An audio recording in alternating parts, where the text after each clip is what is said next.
Donc, je crois qu'on va commencer. À 15h50, les sonneurs sonnent. À 15h40. Quoi qu'il arrive, il est quelle heure, Rodolphe? Il est 50. Ah, donc on n'a plus que 50 minutes. D'accord. Bon, donc c'était déjà court. C'était déjà challenging d'adresser ce sujet en 1 heure. Et on n'a plus que 50 minutes. Donc on va aller directement à l'essentiel. Donc comme vous le savez, c'est une session qui va se dérouler en 2 parties. Une première partie où Rodolphe et Laurent vont nous faire part un petit peu de leur expérience et de la manière avec laquelle ils appréhendent le sujet de la data au sein de leur entreprise. Et ensuite, une deuxième partie qui sera beaucoup plus interactive où, autour de vos tables, vous allez pouvoir échanger sur ces sujets, échanger sur les best practices. Donc, on a Laurent Adifa qui, en fin de compte, a remplacé Patrick Hofstetter qui, pour des raisons qui nous sont toujours inconnues, n'a pas pu être présent aujourd'hui. Je crois qu'il y a beaucoup de sujets d'organisation en ce moment chez Renault. Et nous avons Rodolphe Roux qui dirige le marketing de Pierre et Vacances depuis un petit mois maintenant. 3 semaines. Voilà, 3 semaines qu'elle est avec nous. Donc, juste avant de leur passer la parole, je vais faire une petite introduction sur le sujet, même si c'est un sujet dont on a beaucoup parlé ce matin. Je pense que Maurice Lévy, Yannick Bolloré, Cyril Gazagne ont parlé essentiellement de data ce matin, et c'est bien la preuve que c'est un peu le sujet de préoccupation du moment. Et donc je ne vous apprendrai pas grand-chose en vous disant que la digitalisation de la distribution, de la communication et l'interactivité qui l'accompagne engendre forcément un grand volume de données, une explosion du volume de données, un nombre de sources toujours plus important. Et donc du coup, ça pose énormément de questions. Ça pose énormément de questions à l'ensemble des annonceurs du marché. Donc quels sont les technos ? Quelles sont les solutions qu'on va pouvoir utiliser pour connecter et organiser ces données? D'ailleurs, je vais passer un slide qui présente un petit peu ces problématiques. Donc il y a effectivement cette question de la collecte et de l'organisation de la donnée qui est cruciale et qui est évidemment le prérequis de tout le reste. Ensuite, il y a la question de l'organisation et des outils qu'on va mettre en place, à quelles compétences, au sein de quelle organisation, pour piloter et pouvoir optimiser réellement son marketing. Et enfin, il y a le dernier sujet, qui est le sujet dont on a beaucoup parlé ce matin aussi, qui est le sujet du real-time. Comment est-ce qu'on va faire pour réinjecter ces données afin d'avoir un achat média plus performant, afin d'avoir une expérience utilisateur plus personnalisée. Et donc, c'est les sujets dont nous allons parler sur la deuxième partie de cette session. Et donc, ça sera organisé autour de 3 temps, 3 fois 10 minutes. 10 minutes sur la collecte, 10 minutes sur le pilotage et 10 minutes sur l'acquisition et la fidélisation de données au travers du real-time. Donc, on va commencer par Rodolphe, qui va, en quelques slides, nous expliquer comment est-ce qu'au sein de Pierre et Vacances, ce sujet est appréhendé. Et ça fera une très bonne introduction sur le sujet. Bonjour tout le monde. Tout d'abord, vous allez voir dans un premier slide une marque qui s'appelle Planète Pierre et Vacances, qui est une nouvelle marque du groupe. Aujourd'hui, le groupe Pierre et Vacances Center Parcs, c'est un groupe qui a dans son portefeuille de marques Adagio, les Seigneuriales, l'immobilier, et puis évidemment Pierre et Vacances, Center Parcs, et une nouvelle marque qui est la marque Planète Pierre et Vacances, qui va devenir la marque numérique des nouveaux usages de notre groupe. Donc j'ai choisi délibérément, évidemment, à l'EBG de mettre en avant cette nouvelle marque. Quand l'EBG m'a demandé d'intervenir sur le sujet de la data, naturellement, pour moi, j'ai voulu aborder plutôt une posture d'enjeu et une posture stratégique. Donc, pour mettre tout de suite les gens à l'aise, moi, j'ai un parcours essentiellement digital. Et un jour, j'ai rencontré ma présidente qui s'appelle Françoise Gris. Et je lui ai dit, faut qu'on arrête de parler de digital. En fait, on parle de marketing. Et clairement, aujourd'hui, le premier message que je voudrais faire passer, c'est qu'en fait, le digital est mort, vive le marketing. Les 3 sujets que je voudrais aborder avec vous, c'est 1, l'enjeu, 2, la posture de collecte qui devient évidemment stratégique à partir du moment où on se dit que la data devient majeure, et 3, faire la différence entre ce que j'appelle une data utile d'une data inutile. Le premier sujet, c'est un slide qui me paraît assez significatif. Quand on arrive dans les entreprises, alors moi j'ai un parcours semé d'expériences à la fois dans le conseil, puisque j'étais patron d'agence digitale. J'ai fait un peu ce qu'a fait, quand M. Lévy explique qu'il y a des annonceurs qui sont venus me chercher, je suis un peu l'exemple même de ce qui m'est arrivé, c'est-à-dire que une grande entreprise industrielle est venue me chercher. Et puis à partir de ce moment-là, j'ai décidé de rester dans les grands groupes pour essayer de les digitaliser de l'intérieur, de travailler sur le parcours numérique. Quand on arrive aujourd'hui sur le sujet de la data et qu'on commence à exprimer un peu ce qu'on fait, on va voir l'IT, on va voir les gens du marketing et ça ressemble à peu près à ça, c'est-à-dire quelque chose qui est incompréhensible, qui ressemble à tout et à rien en même temps. Et l'enjeu pour le groupe, en tout cas Pierre et Vacances et Center Parcs, c'est de transformer cette data en faisant ça. C'est-à-dire un truc qui est incompréhensible, qui nous amène à une relation client qui rend les gens un peu plus heureux. Ça tombe bien, on est dans le voyage, on est dans le loisir. Et donc l'ensemble de notre ADN, c'est véritablement d'emmener la data vers une relation client nouvelle en leur proposant des nouveaux services, des nouveaux sourires et pourquoi pas en effet la transformation puisque c'est l'ultime challenge de tous les groupes dans lesquels on s'inscrit. La deuxième chose du coup évidemment si on veut obtenir du sourire, la collecte ça devient quelque chose de majeur. Et je pense que vous le vivez tous les jours, on le voit bien tout au long de la matinée, entre les agences médias, les agences digitales, les compétences, les agences comme 55, on se dit mais toute cette information, comment on fait finalement pour adresser l'ensemble de ces messages ? On parlait d'enjeux de recrutement, on parlait d'enjeux de collecte. Et moi j'exprimais que, évidemment d'abord, si on veut s'inscrire dans cette logique, il faut trouver des collaborateurs ou il faut s'inscrire dans cette logique d'être multitâche. Un jour on m'a dit mais comment tu fais pour prioriser ? Et les enjeux des boîtes aujourd'hui, des grands groupes comme les nôtres, vont tellement vite qu'il est très compliqué évidemment de se lancer dans cette logique de priorisation. Et donc le message, c'est de dire il faut être capable de pouvoir faire beaucoup de choses à la fois. Et on le voit bien, c'est majeur. Et donc plus on va vite et plus on est capable de faire de plusieurs choses à la fois, plus on est performant. Le deuxième enjeu, et là on enfonce des portes ouvertes, mais finalement, quand on commence à regarder dans les entreprises, moi qui ai été longtemps dans le numérique, mais côté agence, on allait voir nos clients et on leur disait il se passe plein de choses, c'est formidable. Et on l'a vu encore ce matin, on parle du mobile, on parle des ad exchange, on parle de tous ces sujets un peu pointus. Pour être un peu rentré dans chacun des sujets, en fait, on se rend compte quand on est dans les organisations que le multi-usage, le multi-device, ou que ça c'est vraiment compliqué à appréhender, quoi. Si nous, demain, chez Center Parcs, on veut, par exemple, mettre en place des choses dans nos Center Parcs pour faire en sorte que nos consommateurs, nos clients, quand ils arrivent dans un Center Parc, ils puissent mettre en avant quelque chose qu'ils ont pu faire avec leurs enfants, c'est très compliqué à mettre en œuvre. Et ça, c'est quelque chose de majeur et c'est un conseil que je peux donner, c'est comment aujourd'hui on forme les gens et les équipes à traiter ce multi-device. Et puis le dernier sujet, en effet, c'est qu'aujourd'hui, on est tous en train de constituer des bases de données, ne serait-ce que via Facebook, via nos plateformes YouTube. Ce matin, même nos banquiers commencent à créer des chaînes YouTube. Donc, j'ai vu des gens que je connais qui sont de chez Oasis, Schweppes. On a une information majeure. Et toutes ces informations, notamment sur la partie social, on les utilise finalement assez peu. Et il y a clairement un enjeu, c'est en effet, comment on collecte dans nos agences, via nos agences médias. 2, comment on fait vivre cette donnée dans nos réseaux de distribution pour nos marques, nos parcs, nos hôtels, pour tous les gens, bien entendu, qui travaillent dans ces métiers. Et 3, en effet, comment tout ça, on fait la boucle avec YouTube, Facebook, Twitter, et puis tous les nouveaux réseaux sociaux, évidemment, qui vont se créer, puisque, comme on l'a pu le voir, chaque jour suffit sa peine, mais chaque jour, il y a aussi un nouveau service possible à utiliser. Alors du coup, toutes ces sommes d'informations, moi je l'ai vécu dans plusieurs boîtes. En fait, on se rend compte que cette somme d'informations, ça devient finalement tellement lourd qu'il y a quand même peu de gens qui utilisent cette data.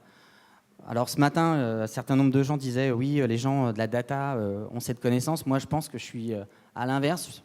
Je dis que la data aujourd'hui, il n'y a pas beaucoup de gens qui savent exactement l'utiliser comme il le faut. Et donc, les 2 conseils que je donne, en tout cas que j'essaye de mettre en place et ce qu'on va mettre en place dans le groupe Pierre et Vacances Center Parcs, c'est de passer d'une data inutile à une data utile. Et cette data utile, c'est quoi ? Pour moi, c'est 2 choses. C'est une data qui a une vraie valeur. Et donc, je vous donne un exemple. Aujourd'hui, dans le groupe Pierre et Vacances Center Parcs, on a à peu près entre 1 et 2 millions de visiteurs uniques sur nos sites par mois, ce qui est assez important quand même quand on commence à regarder dans notre domaine. On a plus de 10 millions de personnes en base, mais est-ce qu'on est vraiment capable de rendre cette data, ce premier niveau de data, à la vraie valeur, à sa vraie valeur. Et ça, c'est une vraie question. Et le deuxième sujet, eh bien, cette data, en fait, je pense que c'est pour ça que ça devient un enjeu majeur, eh bien, en fait, elle est au centre des objectifs des grands groupes. Mais personne ne l'a encore vu et personne ne l'a encore identifié, même si on l'a exprimé ce matin toute la matinée. Beaucoup de gens en ont parlé. Mais l'enjeu qu'on a tous dans nos groupes, c'est véritablement de passer de cet enjeu de data inutile, j'ai tiré le trait évidemment, à une data très utile pour la relation client, pour la performance, pour le branding, pourquoi pas.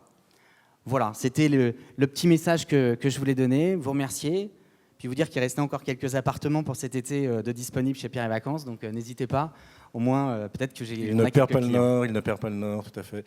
Mais merci pour cette introduction, ça plante bien le décor, effectivement. Donc si je comprends bien, tu n'es pas d'accord avec Yannick Bolloré quand il dit qu'il est impressionné par le niveau d'expertise et de compétence de ses clients sur le sujet. Alors ça tombe bien, parce que Havas, c'est une de nos agences médias.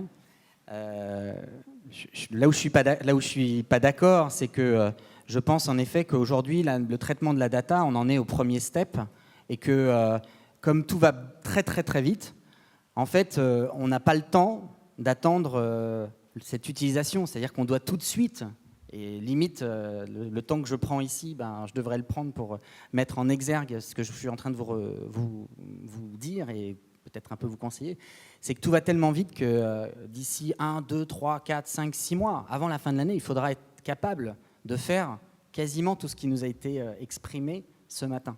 Et c'est en ça aujourd'hui où les annonceurs, je pense qu'on n'est pas prêts, parce qu'on n'est pas dans le bon modèle d'organisation, parce qu'il faut bouger le marketing, que souvent les gens du digital, et ça fera une bonne passerelle pour Laurent, eh bien les gens sont concentrés sur l'action digitale, alors que le digital aujourd'hui c'est le marketing. Et merci. Voilà. Merci. Non, mais je disais ça, c'était pour vous rassurer par rapport effectivement aux propos de Yannick Bolloré ce matin sur le fait que ses clients étaient très experts sur ces questions-là. Je pense que dans les faits, on est effectivement au démarrage, qu'il y a assez peu d'expertise, qu'il y a une très faible exploitation de la donnée qui est disponible, et donc tout reste effectivement à faire.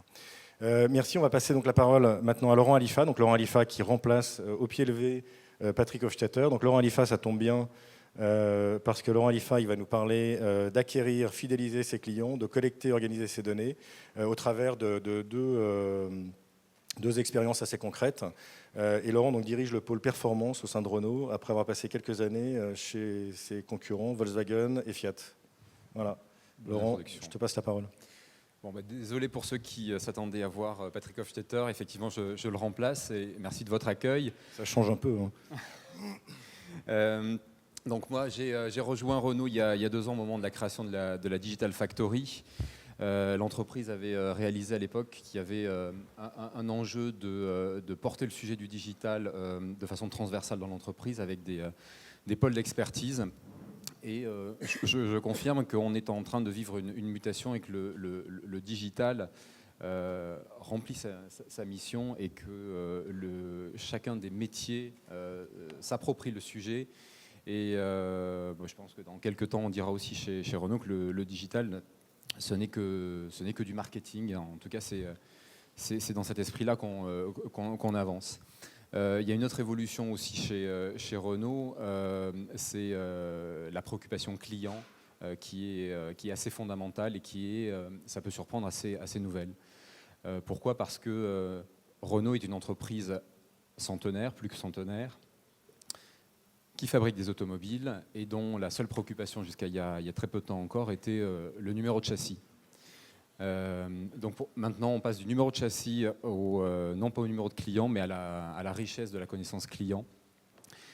Et la meilleure preuve de cette prise de conscience, c'est les changements assez fondamentaux dans l'organisation. Et au 1er juillet, dans la direction commerce Renault centrale, il y a la création d'une direction client qui va englober un certain nombre d'expertises, le digital, le CRM, la data, les bases de données, les call centers, tout ça va être unifié dans une organisation.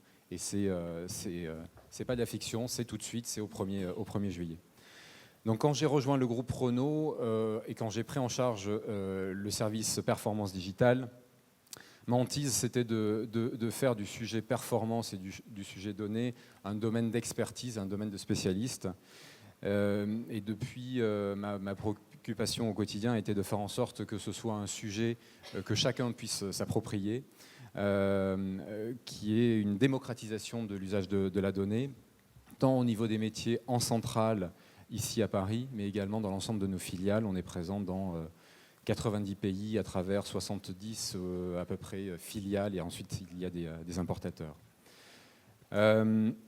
On embrasse l'ensemble du paysage de la donnée sur le désormais fameux POEM, Paid on Earn Marketing, tant à travers les applications offline que digitales. Donc tout a commencé par l'exploitation de la donnée d'analytics, où on a cherché, on travaille avec un outil accessible, gratuit, qui nous aide justement à rendre la donnée manipulable par n'importe qui s'intéresse un minimum à la performance, à l'efficacité de ses actions au niveau marketing. Donc on travaille avec Google Analytics et on a donc diffusé largement l'utilisation de cet outil au sein de l'entreprise. On a ensuite cherché à tout simplement éviter que la performance soit comprise comme un aboutissement. On a essayé d'injecter cette culture, cette préoccupation systématique de la donnée en irriguant l'ensemble des acteurs du digital et du marketing en amont de la conception d'une initiative, d'une nouvelle fonctionnalité sur nos plateformes, sur nos sites Renault.pi ou Dacia.pi. Voilà, donc un renversement complet, parce que certains nous cantonnaient à une mesure, une relevée des compteurs en bout de course, et finalement l'enjeu il est bien dans l'utilisation de la donnée tout au long. Donc un des sujets sur lesquels on travaille, notamment avec l'aide de 55, c'est la compréhension de ce qui se passe de bout en bout du purchase funnel. Donc on est parti de la donnée site-centrique, et voilà, aujourd'hui on ne peut plus faire du marketing sans englober l'intégralité et la diversité des données. Donc on récolte la donnée média, la donnée site-centrique, on regarde ce qui se passe en termes de génération de leads. Aujourd'hui on vend très peu de véhicules en ligne. Il y a quelques initiatives intéressantes sur la marque Dacia en Italie, aux Pays-Bas, UK. Voilà, donc on sait le faire. Le jour où il faudra vendre un peu plus en ligne, on se tient prêt. En attendant, on fait du lead de plus en plus massivement sur nos sites, et on agrège l'ensemble de ces données et on les interprète avec nos spécialistes en interne et avec l'aide méthodologique de 55 par exemple. Un autre sujet sur lequel on travaille, c'est un sujet de préoccupation du moment, les fameuses règles d'attribution. J'ai pas honte de dire que jusqu'à très peu, on fonctionnait de façon assez basique, selon la fameuse règle du last click. Donc on veut à tout prix sortir le plus rapidement possible de cette vision tronquée de la réalité des choses. Et on est en train de développer des modèles d'attribution et de les comparer, de façon à attribuer une importance à chacun des points de contact en fonction de la qualité de l'interaction qui s'est produite à chaque occasion de contact avec nos cibles. Donc ça, c'est un pas également important que l'on est en train de franchir, une maturité supplémentaire qu'on est en train d'acquérir et qu'on est en train de diffuser au sein de l'entreprise avec cette organisation au sein de la Digital Factory. Juste sur ce dernier point précis sur l'attribution, je pense que c'est vraiment une préoccupation de l'ensemble des acteurs en ce moment. Et c'est vrai qu'on constate, quand on met en place des modèles un petit peu plus avancés qui vont permettre de voir quel est le rôle que joue l'ensemble des sources qui sont utilisées dans le mix média, quel est le niveau d'engagement qui est généré par chacune de ces sources, on réussit à obtenir une vision qui est très différente de la vision qu'on pouvait obtenir précédemment avec une vision last click. Et du coup, on obtient aussi une capacité à optimiser de manière très significative ces investissements. Donc, je parlais de la mutation numéro de châssis client. Cette slide représente un petit peu le panorama global des occasions de contact que nous avons avec nos clients. Et très naturellement, on a les points de contact physiques, les concessions, les magasins Renault. On a nos plateformes digitales, nos sites avec les fonctionnalités de configuration, qui est un passage incontournable dans la qualification et dans la maturation de l'achat. Bien évidemment, les points de contact que sont les réseaux sociaux, et on est actif sur pas mal d'entre eux. Le centre de contact est pleinement intégré dans cette vision-là. Les fonctionnalités dédiées à nos clients à travers le service My Renault ou My Dacia, qui vous permet d'avoir une approche beaucoup plus personnalisée dans les offres qu'on peut adresser aux clients en fonction de ce qu'ils sont, en fonction de la façon dont ils utilisent l'automobile. Et enfin, les véhicules connectés, on s'y prépare bien évidemment. Ce matin, j'entendais j'ai retenu l'exemple de la télé connectée qui offre un canal de retour, mais chez un constructeur automobile, c'est un enjeu capital d'avoir aussi ce canal retour que l'on va avoir avec la 4G embarquée dans les véhicules. Et bien évidemment, l'immensité des données que l'on va pouvoir récolter pour des usages divers et variés, mais qui sont extrêmement prometteurs pour une meilleure qualité de service, une meilleure qualité de vie avec nos véhicules. Voilà, donc la boucle est bouclée. Le client est plus que jamais au centre de nos préoccupations.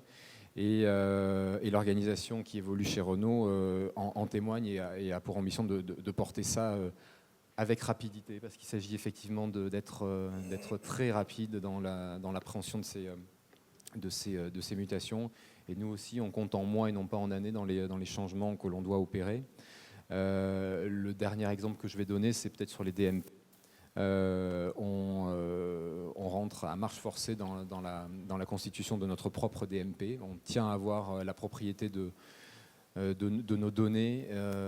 Donc on fait ça chez nous, on fait ça avec nos spécialistes maison. Et on agrège donc toutes les sources de données et on les utilise. On fait aussi le tri entre ce qui est utile et inutile. Première application, c'est sur les ADEX. On a testé des mécaniques avec notamment la France. On fait ça pas à pas, mais on le fait rapidement. On a testé qu'on était capable d'acheter des leads avec des coûts d'acquisition maîtrisés. Maintenant, on va tester notre capacité à utiliser la donnée pour améliorer le ciblage en retargeting et en prédictif. Et puis, dans un troisième et dernier temps, on va également tester dès cette année la personnalisation du contenu des annonces en fonction de la donnée que l'on utilise de façon utile et pertinente. Eh bien, merci messieurs pour avoir réussi à tenir presque le timing, puisqu'on a que 3 minutes de retard. Bravo, c'est magnifique. Donc je ne sais pas si vous savez comment ça se passe pour la suite, mais a priori, l'objectif, c'est d'organiser des débats à chacune de vos tables pour échanger un petit peu vos retours d'expérience, vos best practices. Et donc on va passer 10 minutes sur chacun de ces sujets qui sont listés sur le slide derrière moi. Et en fin de compte, qui représente la manière avec laquelle, chez 55, on accompagne nos clients sur ces questions de la data, de la collecte à l'activation de ces données dans le cadre de stratégies d'acquisition, de communication. Il doit y avoir des chefs de table. Est-ce que les chefs de table identifiés peuvent lever leurs mains, histoire que vous sachiez? Alors, il y a des tables où il y a des chefs de table. Il y en a beaucoup qui viennent de chez 55, il y en a qui viennent de chez d'autres sociétés du marché. Ceux qui n'ont pas de chef de table, je vous engage à lancer un scrutin pour élire un chef de table qui devra et qui aura la mission d'organiser les débats avec vous. Et donc voilà, donc on va commencer par le premier sujet. Alors par contre, j'ai perdu mon slide. Ça m'embête parce que c'est maintenant que j'en ai besoin. Est-ce que je pourrais avoir à nouveau mon slide, même si je sais à peu près ce qu'il y a dessus? Ça me ferait plaisir que vous puissiez le voir pour vous aider à organiser la discussion sur ce sujet-là. Le premier sujet, ça va être de toute façon le sujet de la collecte et de l'organisation de la donnée. Donc le type de question que vous allez vous poser, c'est quelles sont les bonnes solutions que je vais pouvoir choisir pour remonter correctement mes données. Est-ce que je vais prendre une solution en termes de web analyse? Est-ce que je prends du Google Analytics? Est-ce que je prends de l'Adobe? Est-ce que je prends de la Internet? Est-ce que je prends du Comscore? Bref, on a beaucoup de solutions qui sont présentes sur le marché. C'est compliqué de faire le tri entre ce qui est réellement utile, ce qui ne l'est pas, d'arbitrer pour des raisons de coût, pour des raisons de fonctionnalité. Donc je pense que c'est intéressant que vous échangiez sur cette question-là. Il y a également la question du Tag Management System. Est-ce que je prends un Tag Management System? La réponse est oui, il faut prendre un Tag Management System. Est-ce que je prends GTM, qui est Google Tag Manager? Est-ce que je prends Tag Commander? Est-ce que je prends Tagman, qui sont d'autres solutions existantes sur le marché? Et puis la dernière question que vous pouvez vous poser à ce stade, c'est est-ce que je constitue mon propre DMP pour être capable d'organiser mes données et de faire en sorte d'avoir sur une seule et même plateforme l'ensemble des données qui vont me permettre d'avoir une parfaite connaissance client et du coup derrière de pouvoir monter sur les briques suivantes dont on parlera après. Donc je vous laisse échanger sur ces questions-là et je vous donnerai un top dans 10 minutes pour qu'on puisse switcher sur le sujet suivant. Donc bonne chance, bon courage. L'objectif, c'est pas d'avoir des réponses, c'est plutôt d'échanger parce que de toute façon, il n'y a pas une réponse, il y a des réponses et à chaque entreprise, sa configuration qui sera un peu spécifique. Mais c'est intéressant que vous échangez pour commencer sur ce sujet-là. À tout de suite.